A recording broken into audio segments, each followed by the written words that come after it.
Hello, my name is Sam, and my magic name is AlakaSam. Thank you to the city of Seattle for having me back for, I think this is a fourth year in a row, to do magic. Now, in years past, I did what you might call classic magic, making things appear, disappear, or for example, taking a handkerchief like this and throwing it in the air and getting a cane almost instantly. Now that's magic. That I am not at liberty to tell you how it's done. It's a magic secret guarded by the magician's code. But today, the big day of play 2020 is a very special day. Not is it only a day to remind us to get out and play and get some good exercise. It's also a special day in that I'm going to show you some magic tricks and I'm going to teach you the secret science magic show. And the beauty is the science phenomena seem like magic, but I'm happy to tell you the explanations because it's science education, and what could be more fun? Now, what is it that magicians often use to make the magic happen? It's like a stick they wave around. Not my cane, but a wand. Yes, a wand. So that's the magic wand we're going to use for this trick. And the other strange thing about this effect is the other prop. And the other prop today is, what? It is a packet of ketchup. Yeah, I'm going to do a miracle with this ketchup. A couple miracles. First, I'm going to make it disappear. I'm going to make it vanish. And it's going to reappear inside of a bottle that is filled to the top with a clear, tasteless, odorless liquid. What on earth might be this clear, odorless, tasteless liquid? Yes, you got it. It's water. I've got a bottle of water, and we'll cover it up with the handkerchief. Watch the magic. I'm going to take the ketchup bottle. Oh, not bottle, ketchup. It's just the packet. Let's not exaggerate. I'm going to take the packet and show it to you, and I'm going to try to make it dematerialize into the bottle here. You ready? 1, 2, 3. AlakaSam. It's gone, and there it is. It's inside of the bottle, folks. In that sealed bottle has reappeared that ketchup packet. But wait, there's more. This ketchup packet, after having gone through that ordeal, is subject to my wand's hypnotic trance. When I say go down, down, down, it goes down. It follows the wand as if by magic. If I bring the wand up, it goes up. I can stop it halfway. Hover, hover, but now, quickly come to the top. It's the amazing floating ketchup, folks. It seems to just follow the wand. How is this done? Think of your ideas, talk to your friends about what you think's going on, and here's the big reveal. Sometimes I get people to think there's a magnet here and a metal piece in there, but no, it's not magnetic. Here is what I want you to notice. I'm going to take the bottle, I'm going to squeeze it real tight, and watch what happens to the ketchup packet. If I let go, it rises. If I squeeze the bottle, it sinks.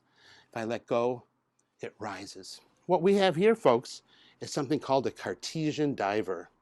And a Cartesian diver is a physics project that you could do if you can find yourself a condiment packet that floats, that just manages to float in water. So there's nothing fishy about this tomato packet. It is the case that ketchup doesn't float, but there's something else in that packet that's making it float. What do you think's in there? Yeah, when they seal up the ketchup, they also put a little bit of air in there. So there's an air bubble inside that ketchup packet. So after you find a packet that floats well, and you put it inside the jar and fill it up and seal it off, you have yourself a Cartesian diver, where if you squeeze, it goes down. And what's happening, the physics, is that air bubble inside there. When you squeeze the whole bottle, you're also squeezing that little bit of air that's inside there. It's a closed system. And when you take and you compress a gas, if you squeeze it and get it into a smaller space, it becomes more dense. Yeah, it becomes denser, and more dense things, it gets so dense that it actually sinks. So you're compressing the air, it's one of the gas laws, and that causes it to become more dense. When you release the pressure, It goes back to its buoyant self. It's the Cartesian diver, folks. Well, next we're going to try combustion demonstration. Does anyone out there know what is combustion? Combustion is fire. And there's three things you need for fire. And I'll have you think about them in your head, but I'll also tell you this. These demonstrations I'm going to do now, I have trained for a long time on how to do, and we'll be doing safely. I've got a fire extinguisher at the ready, and I'll be wearing safety goggles at the same time. My first question for you is, what are the three components of fire? Well, it's heat, fuel, and oxygen. You need heat, fuel, and oxygen for something to combust or burn. Watch the science. Whoa! Did you see that combustion?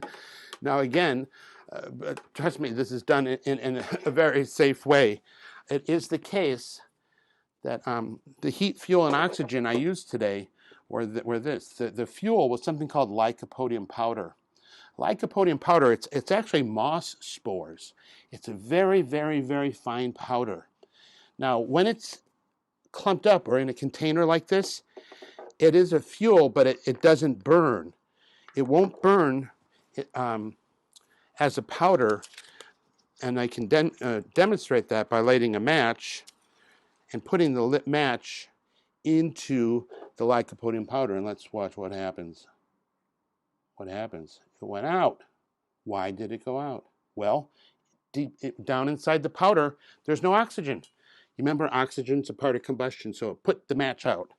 But if you get this powder atomized, that is, you make it very, very fine, it becomes very, very flammable.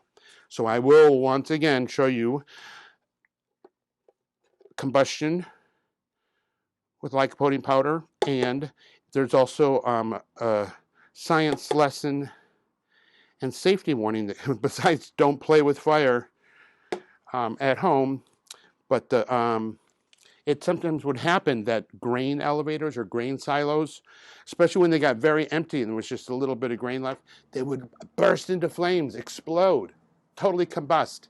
And it had to do with the fact that the powder, the grain powder, it was very flammable. Powdery things, when they're atomized or in the air, they're very flammable. So some kind of spark or heat source set off that grain elevator, causing it to explode. So they take precautions to avoid that from happening. So the heat in this situation is a lighter. Watch the science. Whoa, that was something else. Well, I have one more final demonstration I want to share with you, perhaps my favorite. It's called a chain siphon. Right now is make some observations.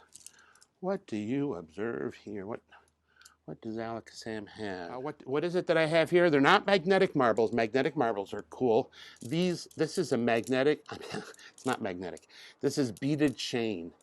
It's like one continuous chain of beads. You know, like you can make necklaces out of. Mardi Gras beads are akin to this. Well, this is a continuous strand of beads, and I put it in here neatly, without any knots or anything. I'm wondering what you're thinking might happen if I were to pull this end out. The red beads represent the end, and I pulled them down and let go. Any predictions, any guesses of what you think might happen? Well, let's find out together as we watch the science. At the ready. You ready? Watch the science.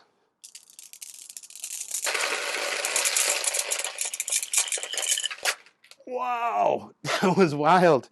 Who had predicted that? Who thought once it got started, it would keep going? Yeah, you're right. That's exactly what happened. This is what's known as a chain siphon. Now, a siphon, you may have heard of a siphon for water. Using a clear tube, you can get water to go from a high place to a lower place. Gravity's involved. Well, gravity's involved here too.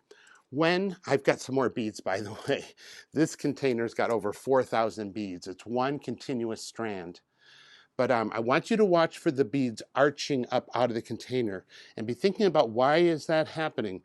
How do the beads rise up? That's the magical part of it, in my opinion. You know, magicians will sometimes make things levitate and float.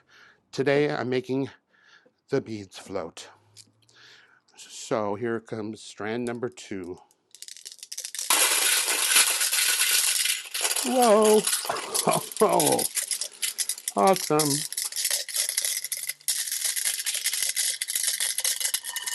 Wow, that was so cool. And did you see it? It was kind of levitating out. This was recently observed and recently figured out, just in the last, in the 2000s. What's happening is gravity is pulling the chain. Once enough chain is out, the weight of that chain is enough to pull the chain out of the container. However, and it's important that the chain is put in there neatly so that it doesn't get tangled or caught up. If it's able to come out, the gravity will just pull on it. Now, there's another force that happens because Newton, Sir Isaac Newton, a mathematician long ago, figured out that anytime there's a force applied, there's an equal and opposite force. So for every force, there's an equal and opposite force, is what his law of motion says. You maybe have heard that expression. For every force, there's an equal and opposite force. Well, in this case, the force of gravity, the pulling, causes the beads to be pulled up, pulled up. And then when that force is happening, there's an equal and opposite force in the other direction, which is down. So the chain of beads tries to push down. Now, it would make this go if I weren't holding it, but I keep the container in place so that downward force isn't able to execute or happen, or it gets translated into an upward force. So it's Newton's law that for every action, there's an equal and opposite reaction. That explains why the beads levitate up out of the container. There's one other interesting thing. I've got more beads. I've got even more. I may have lost my marbles, but I definitely have a lot of beads. These beads, this one works better against a dark background, so I'll be drawing the curtain. But I've got, in this container, over 9,800 beads, almost 10,000 beads in one continuous strand. I remember now what I wanted to tell you about that force. It's the same force that causes the beads to rise is the same force that skateboard tricks rely on. When a skateboarder does an ollie and push down with the back of the board, there's an equal and opposite force that pushes them up. So the same physics are involved. Let's take a look at this grand finale of almost 10,000 metallic beads strung together. Wow!